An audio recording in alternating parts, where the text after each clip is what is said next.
Happy Sabbath, everybody. Shabbat Shalom. Today's a wonderful day. It's the Sabbath of the Lord thy God. He commanded that we keep the seventh day Sabbath, as you find in the Ten Commandments, the fourth commandment. And he says that he blesses the Sabbath day and he sanctifies it. He sets it apart for a holy day. And he blesses his people when they come together and worship him in truth and in spirit. I want to talk to you about two words, bios and Zoe. Now, bios, which is spelled B-I-O-S, it's a Greek word that Paul talks about the human nature. He calls it the bios life. Now, Zoe is spelled Z-O-E. It's talking about the life of Christ. Jesus was perfect in everything that he did. He did not commit any sin his whole life.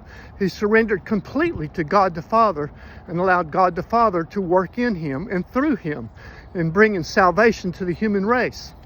Now, what the bios life, representing the human nature, and the Zoe life, representing the life of Jesus, they come together when we give our life to Jesus. And Jesus comes and lives in our heart, as found in Galatians 2:20, where it says, "It's no longer I, but Christ who lives in me." And it says, "I have been crucified with Christ." So then Paul says in Romans 7 that there's a battle that goes on in our heart.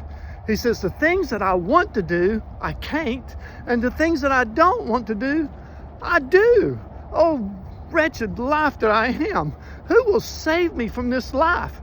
That bios life. Well, in every one of us, when we accept Jesus, we still have that bios life. And when Jesus comes and lives within us, there is a battle within us in which we try to give our life completely to Christ, where Christ can fully live within us. And so we have to crucify self daily. That's why Paul says, daily I must die. And so what happens to that bios and Zoe life when Jesus comes again? Well, in 1 Corinthians 15, verse 50 to 53, it says that Jesus will give us immortality, and he also will make this corrupt into incorruption. In other words, at his second coming, he takes away that bios life, that desire for sin, that love for sin. See, we have to come to the point right now where we hate sin and we don't want to sin, and we just beg and plead with God, take away this sinful nature. Give me your Zoe nature, your Zoe life. Help me to live for you. And guess what? He will answer that prayer for you. God bless you.